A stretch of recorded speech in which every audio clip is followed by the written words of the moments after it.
everyone, welcome back to the channel, and today we're going to be talking about ultrasonic wall follower, and we're going to be using this sensor right here, which is the ultrasonic sensor.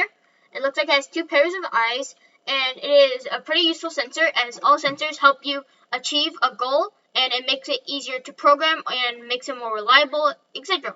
And let's go to the evdlesson.com website to learn more about the wall follower. And we'll be also using the LEGO Mindstorms app today to help us learn more too. As you see here, we have achieved the intermediate tab, and now we are learning an intermediate instead of beginner. So congratulations on that. And today we'll be learning a simple and optimized ultrasonic wall follower. Today's lesson objectives are to learn how to use the ultrasonic sensor to follow walls and how to optimize code. And these are stuff that you need to learn already. Loops, switches, and the ultrasonic sensor, which I've already covered in my videos. So if you haven't seen those already, go check them out. And let's begin. So the first challenge is to build a simple wall follower. So here's the challenge. Can you write a program to have a robot follow the wall, always staying 15 centimeters away from the wall using an ultrasonic sensor? Well, you can, and we'll be teaching you how today. So step 1 is in a switch block, turn left or right based on whether the robot is too close to the wall or too far from the wall. So let's open up the LEGO Mindstorms app and let's continue from there. So first we'll need a switch block, which is located in the flow control tab, and it is fourth from left or second from right, and it says switch when you hover over it. And now we want to change this, which is touch sensor, which is the default, and you want to change it to ultrasonic sensor, compare, and distance centimeters, because we're measuring 15 centimeters. So you just want to take that. And then what they said was that you wanted it to be, let's see again, you want it to be 15 centimeters away from the wall. So let's try to make it 15 now. So let's make it 15. I'm not sure if it's equal or less than or whatever, so it's always staying 15 centimeters away, so it has to be more than 15 centimeters. So I'm pretty sure that is correct, or maybe not. Yeah, this is correct, because that's 15 centimeters more. And then you'll need to turn left or right. So what we want to do is we want to go back to the evdlesson.com website, and if it's too close to the wall or too far from the wall, we want to turn left based on whatever.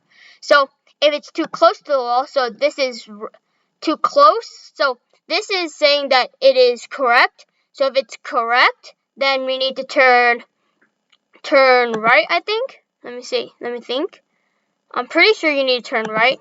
Well, you need to turn one direction, I know that for sure. So let's just say you need to turn right 35 degrees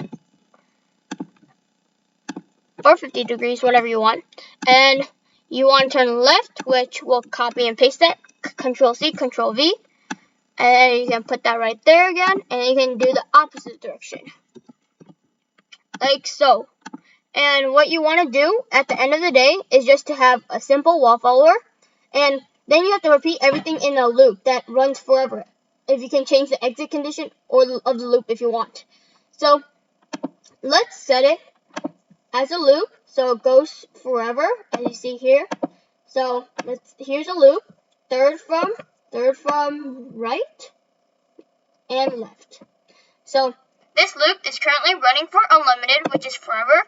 You can do it for anything. So let's just do it until you hit a break button, and that break button is going to be, let's see, that break button is going to be the middle button. So my middle button, and that is pressed, the state of pressed.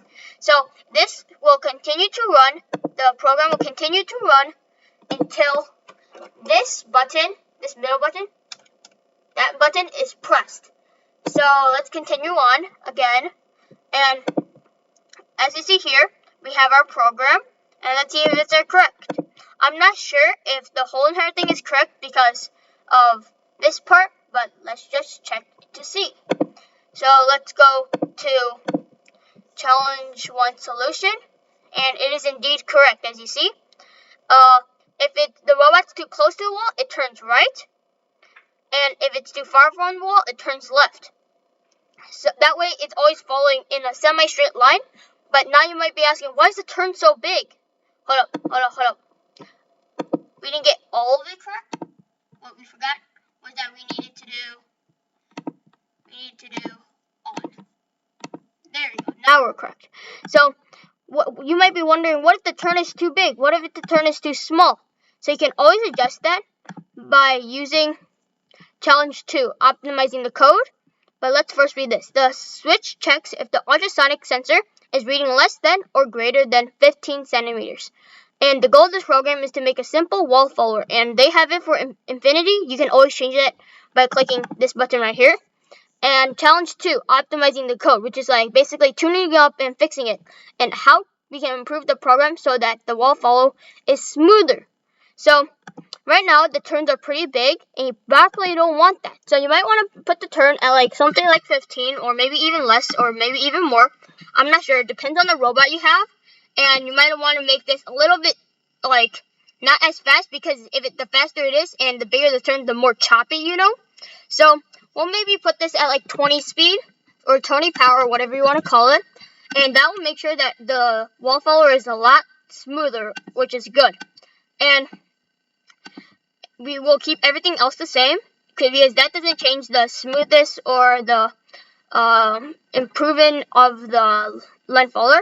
And as you see here, they did somewhat of the same thing. They just turned down the speed and turned down the angle of turn. And that's all for today. It's been Builder Bro 07. As always, have a great day and build on. See you in the next video.